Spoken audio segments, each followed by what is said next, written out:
మనుషుల కొరకై ఈ లోకానికి వచ్చాడని చెప్పేసి జ్ఞాపకం చేయబడతాం. దేవుని యందు ప్రియులారా, చివరి మాట T, CHRIST, T for testament, new testament and old testament. నిబంధన అని దీని భావం. నిబంధన అనగా క్రొత్తది, పాతది అన్నటివి రెండు ఉన్నాయి.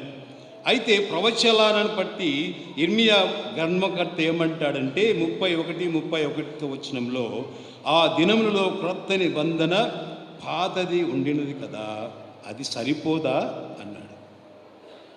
ఆ దినాలలో పాత నిబంధన ఉండినది, అది సరిపోదా? దేని కొరకు సరిపోదు? ఏ విధంగా సరిపోదు అనంటే, ఆనాటి కాలంలో ఎవరైనా తప్పు చేసినట్లా, దేవునికి వ్యతిరేకమున్న శిక్షా విధి ఉండేది. అది వెంబడే ఆ శిక్షను కలిగి ఉండేటటువంటి వారు, వెంబడే వారు శిక్షింపబడేటటువంటి వారు. కానీ ఇది క్రొత్త నిబంధన అన్నటువంటి రెండవది రావడం వలన శిక్షా విధి లేకుండా పోయినది.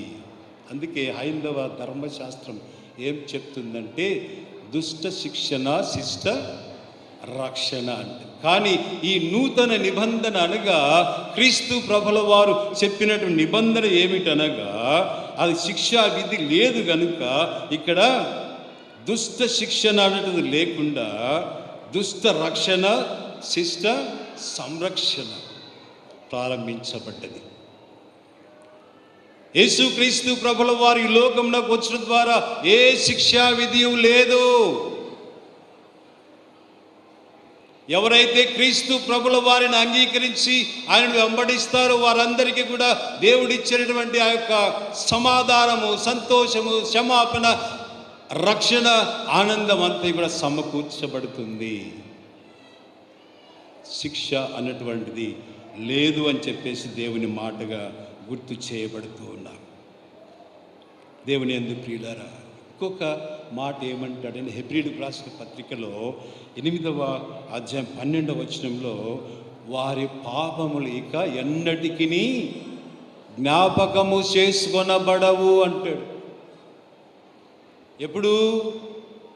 క్రీస్తు ప్రభుల వారిని విశ్వాసముతో అంగీకరించినప్పుడు, క్రీస్తు ప్రభుల వారిని ఒక కన్సర్వేటర్గా ఆలోచించినప్పుడు, దాసుడిగా అంగీకరించినప్పుడు, రక్షకుడిగా స్వీకరించినప్పుడు, క్రీస్తు ప్రభుల వారు తన జీవితాన్ని మనతో పంచుకోవటానికి వచ్చాడన్న విశ్వాసమును మనం ఆలోచన చేయాలి. దేవుని యందు ప్రియ సంఘమా, ఒకసారి ఆలోచన చేయాలి. ఇక మీదట మీ పాపములు లెక్కించబడవు.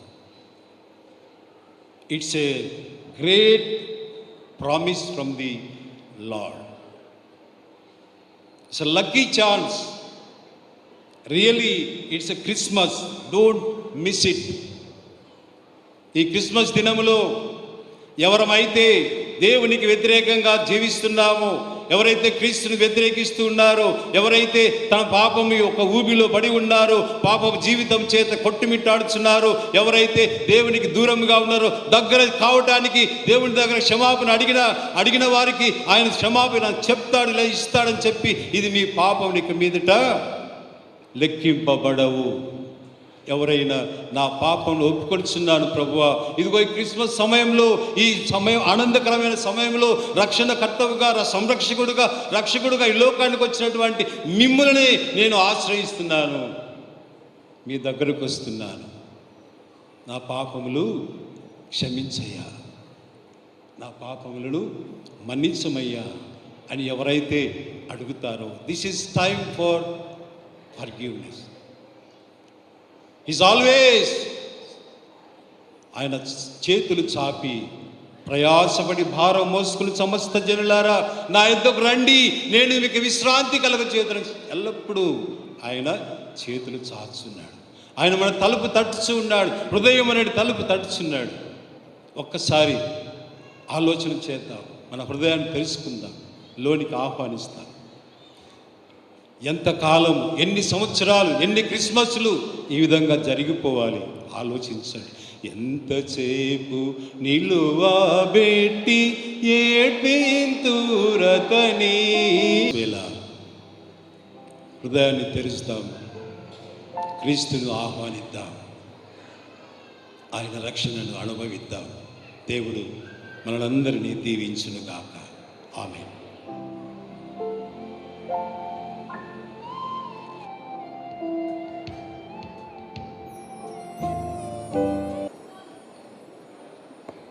నెమ్మదిగా లేవండి, శబ్దం చేయవద్దు.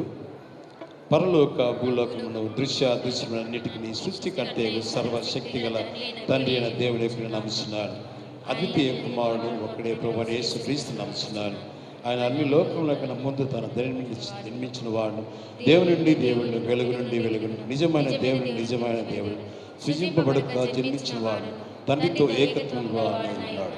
సమస్తమును ఆయన మూలంగా కలిగిన ఆయన మనుషులమైన మన కొరకు, మన రక్షణ కొరకు పరలోకము దిగి వచ్చి పరిశుద్ధ ఆత్మల కన్యకు మరియ శరీరారి మనుషుడు ఆయన మన కొరకు పంతుకులాత కాలం దశలో వేయబడిన ఆయన బాధపెట్టబడి లేఖన ప్రకారం 3వ తిరిగి లేచి పరలోకమునకు ఎక్కి తండ్రి కుడిచి వద్ద కూర్చొని ఉన్నాడు.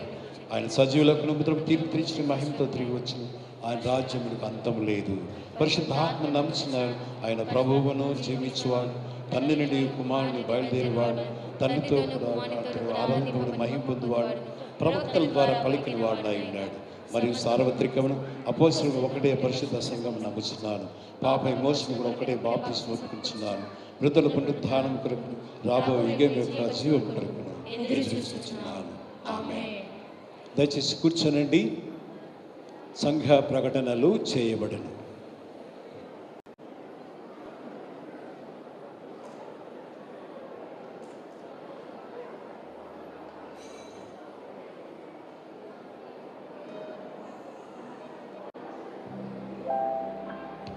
స్త్రీలకు త్రోబాల్ మరియు టెన్నికాయిడ్ పోటీలు గలవు. ఆలయాన్ని చక్కగా అలంకరించిన యవ్వనస్తులందరికీ పేరు పేరుగా అభినందనలు, శుభములు తెలియజేయుచున్నాను. ఇవి సంఘ ప్రకటనలు.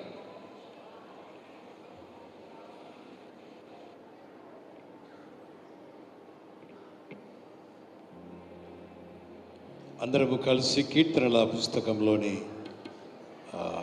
112వ కీర్తన, రక్షకుడు దయించినాడట.